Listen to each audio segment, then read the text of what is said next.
नमस्कार दोस्तों, आप सभी ने जीव जंतुओं जानवरों को बीमार होते तो बहुत बार देखा होगा। यहाँ तक कि सबसे बुद्धिमान कहे जाने वाले मनुष्य को भी बीमार होते हुए देखा होगा। लेकिन जो आज हम आपको बताने जा रहे हैं वो आपका होश उड़ा देगी। जी हाँ, छतरपुर जिले के जगन्नाथ मंदिर में भगवान को लू लग जाने के कारण भगवान बीमार हो गए हैं। अब आप सोच सकते हैं कि हिंदू धर्म में कितना अंधविश्वास और पाखंड भरा है। इसी को देखते हुए आज लोग धर्म परिवर्तन कर रहे हैं। लेकिन संत रामपाल जी महाराज जी बताते हैं कि मूर्ति में भगवान नहीं है। मूर्ति एक पत्थर की मूर्त होती है, उसमें भगवान नहीं है। और मूर्ति पूजा करना संत रामपाल जी महाराज व्यर्थ बताते हैं। आइए आपको सुनाते हैं संत रामपाल जी महाराज जी के विचार। ये भूल थी, ये गलत था। मूर्ति बुरी नहीं, मूर्ति की पूजा गलत है। पुण्यात्माओं, परमात्मा ने ऐसी गहरी और गूढ़ रहस्य की वाणियां हमें सुनाई हैं, बोली हैं, लेकिन इन काल के दूतों ने परमात्मा तक हमें नहीं पहुंचने दिया। नकली संतों, ऋषियों, महर्षियों ने। इसलिए परमेश्वर ने स्वयं आना पड़ता है। तो परमात्मा ने 600 वर्ष पहले जब आए थे वो लीला की थी, जिसका समर्थन आज वेद कर रहे हैं, जिसका समर्थन गीता जी कर रही है, जिसका समर्थन जो ज्ञान परमात्मा ने दिया था उसका समर्थन आज पुराण कर रही है, कुरान कर रही है, बाइबल कर रहा है। तो पुण्यात्माओं, आज हम अपने भगवान को पहचान लेंगे।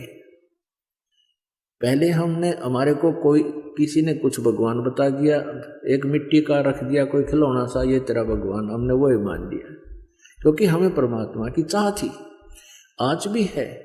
अब जैसे मूर्ति रख दी भगवान की, श्री कृष्ण जी की, विष्णु जी की, तो हमने स्वीकार कर लिया। विष्णु जी के गुणगान उन्होंने सुनाए, हमें मान लिया। कहाँ से सुनाए उन्होंने विष्णु जी और ब्रह्मा शिव जी के गुणगान, गुण कहाँ से सुनाए? विष्णु पुराण से विष्णु जी के, शिव पुराण से शिव जी के। तो किसी ने बताया कि भगवान की मूर्ति है, इसी की पूजा से तेरा मोक्ष हो जाएगा। हमने वो भी शुरू कर दिया। तो ये भूल थी, ये गलत था। मूर्ति बुरी नहीं, मूर्ति की पूजा गलत है। मूर्ति का होना अनिवार्य है। मूर्ति से हमें प्रेरणा मिलती है। जैसे हम किसी सूरवीर की मूर्ति देखते हैं, चित्र देखते हैं, और उनके गुणों से हम परिचित होते ही हैं, तो गुणों से परिचित होने से उसकी मूर्ति देखते ही हमारे अंदर भी वैसा ही भाव बन जाता है।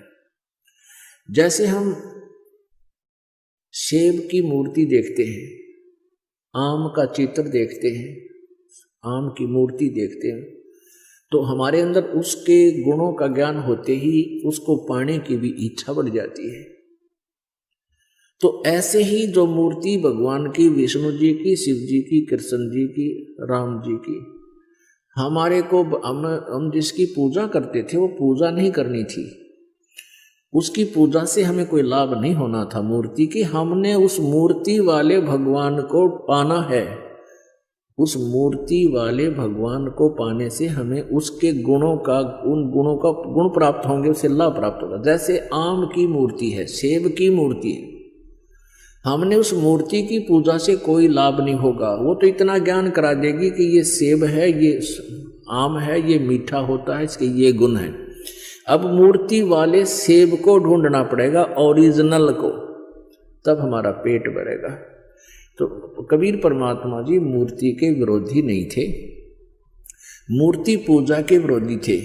इन ढीठ लोगों ने हमें इतना रूढ़िवादी बना दिया कि हम केवल मूर्ति की ही उसी का घंटी वंटी बजा के, उसके तिलक तिलक ला के श्रृंगार करने में लागे रहते।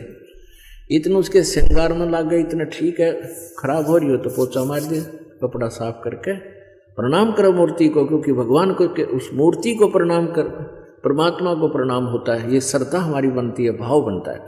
लेकिन पूजा और सत्कार में अंतर होता है। पूजा और सत्कार में बहुत अंतर होता है। तो ऐसे हमने पूजा नहीं करनी, सत्कार करने से हमारे अंदर विनम्रता बनी रहेगी। भगवान सामने दिखाई दे, जैसे मूर्ति है और सामने भगवान ही आ जाए, तो हमारा ऐसे ही भाव रहे जैसे मूर्ति नहीं, ये परमात्मा आ खड़े हुए। लेकिन लाभ मिलेगा भगवान से ही। वो मिलेगा कैसे परमात्मा? उसके पाने की वे ऑफ वर्शिप गीता जी में बहुत अच्छी वर्णित है। जैसे गीता जी अध्याय नंबर 8 के श्लोक नंबर 13 में कहा, गीता ज्ञान दाता ब्रह्म कहता है मेरी पूजा करनी है, मेरा केवल एक ओम मंत्र है, बस, नथिंग एल्स।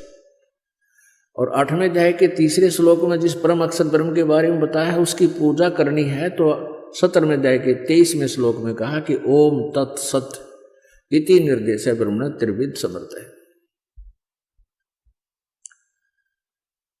उस परमात्मा के यानी परम अक्षर ब्रह्म के पाने का ओम तो सीधा ही क्लियर है, स्पष्ट है, और तत् और सत ये दोनों सांकेतिक गुप्त हैं। ये दास बताएगा, वास्तविक ये कोड वर्ड है। तो ओम और तत् ये 2 अक्षर मिलकर के सतनाम बन जाता है। ये सतनाम कोई जाप करने का नहीं है। और ये ओम ब्रह्म का जाप है, ये तत् सांकेतिक जो दास बताता है, जिसको सतनाम प्राप्त है उनको पता है। ये परब्रह्म का जाप है, यानी अक्षर पुरुष का जाप है। और सत ये परम अक्षर ब्रह्म का जाप है, यानी ये गुप्त है, ये कोड वर्ड है, ये दास बताएगा। हमने उस परमात्मा को पाना है, मूर्ति से कोई लाभ नहीं होगा। हमने उस परमात्मा को पाना है जिसकी हम खोज कर रहे हैं, जिससे हमें पूर्ण लाभ होगा। अब गीता ज्ञान दाता कहता है कि तू सर्वभाव से उस परमेश्वर की शरण में जा जिसकी कृपा से तू परम शांति और शाश्वत स्थान यानी सतलोक को प्राप्त होगा। हमारे को इन लोगों ने इतना भ्रमित कर दिया कि हमने किसी ने कुछ भी बता दिया, उसी को गॉड मान लिया और हम वहीं पर अपना जीवन बर्बाद करके चले गए। रामपाल जी ने प्रमाण देकर बताया कि यह साधना गलत है और आप अपनी राय कमेंट बॉक्स में अवश्य दें। आज के लिए बस इतना ही, मिलते हैं ऐसे नेक्स्ट वीडियो में, तब तक के लिए धन्यवाद।